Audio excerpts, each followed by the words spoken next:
Do you think that Bobby Fischer was one of the greatest chess players of all time? Do you think he played some of the most beautiful and attacking chess? Well, if you answered yes to those questions, you're in for a treat because in this game he played three brilliant moves against the Mongolian champion Myagmarsuren in 1967 to really emphasize his tactical awareness and beautiful attacking chess. Let's have a look at the game. In the game, Fischer played e4. Myagmarsuren decided to play the French defense against Bobby Fischer. Maybe not the best idea, you might think, but Fischer tried to turn it into a bit of a King's Indian attack. Plays g3. We get c5, bishop to g2, knight to c6, knight g to f3. We get bishop e7, castles by Fischer, castles by Myagmarsuren.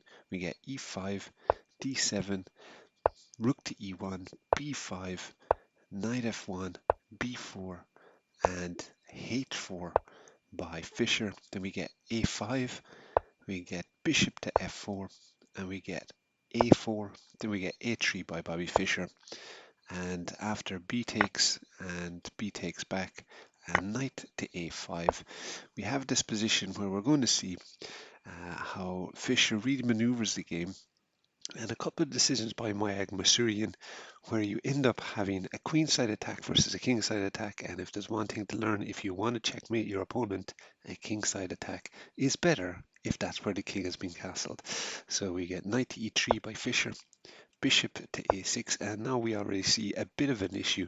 We've got three pieces on the same file doing absolutely not a whole lot.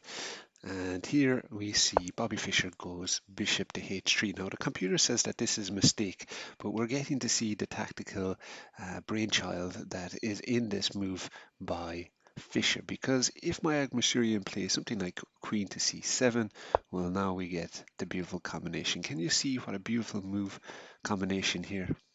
The wonderful tactical mind of Fischer. Well, you're now opening yourself to knight to d5. The idea being, once you take back with the e pawn, you can now play e6, attacking both the knight and the queen, meaning that you have to block with the bishop. And after you take the pawn with the pawn, you see black has got three pieces out on the side.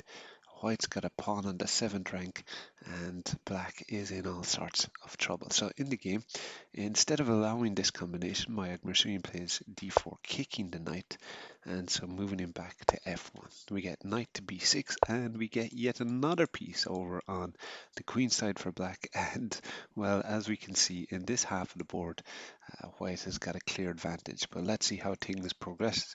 We get knight to g5 by Bobby Fischer. Then we get knight to d5, because once he kicked d4, it moved to this spot. So it seems like a good idea, but here we see Fischer, beautiful again, goes knight or bishop to d2.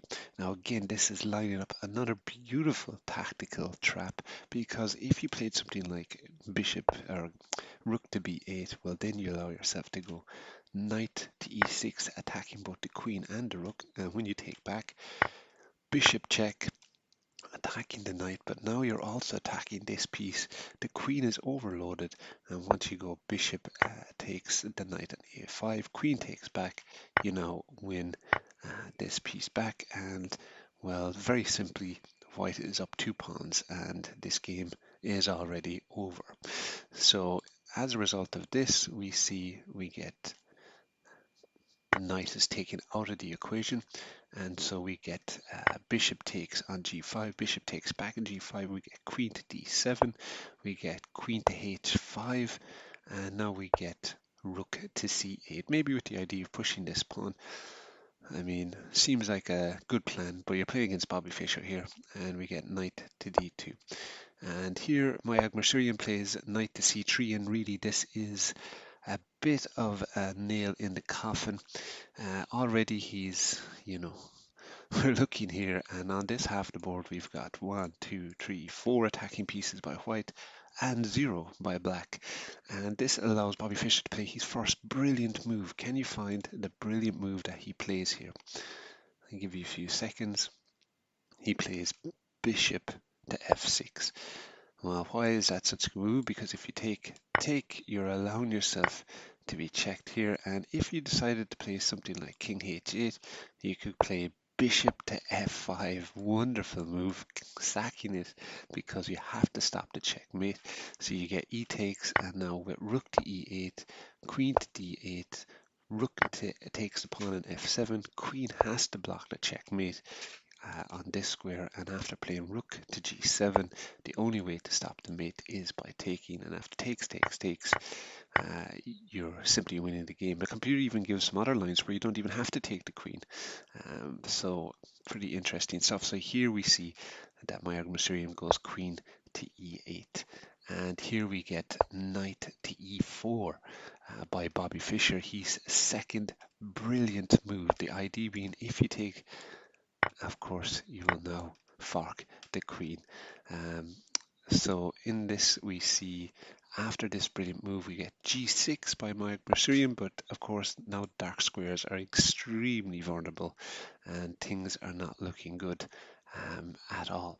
So we get queen to g5, we get knight takes, rook takes, we get c4, and after h5 we're getting this outrageously strong attack on the king side, and again we look at 4 attacking pieces by Bobby Fischer to 1 defending piece. We get c takes d3, rook to h4, now rook to a7, which is a brilliant defensive move. Can you see why it's a brilliant defensive move? Well, if he plays something like d takes c2 with the idea of pushing and maybe winning the rook if white doesn't react straight away, you see that they don't have to, because after h takes g6, f takes g6, we see this beautiful move of sacking the rook, and after the king takes, we get check and mate on to g7. The whole idea, of course, is that because of this, we're going to have this checkmate pattern. That's why we get this very nice move of rook to a7. In the game, we get bishop to g2, we get d takes c2, we get queen to h6. This is a great move, and in this move we get a blunder by Myagmarsuren. I guess I'm saying that name wrong the whole time, but let's hope that's not too bad. We get queen to f8, which is a blunder, and can you see the brilliant move that Fischer plays here to finish the game off in style? I'll give you a couple of seconds, and it is the rather wonderful queen to h7 check. Why is that working? Because if the king takes, we take with the pawn, which is of course a double check. So if you move back here, we get our checkmate, and so the only move is to take with the pawn, but now we get the rather wonderful bishop to h e to e4 check mate. What a wonderful game by Bobby Fischer. Really beautiful attacking chess, some brilliant moves, and really showing his class.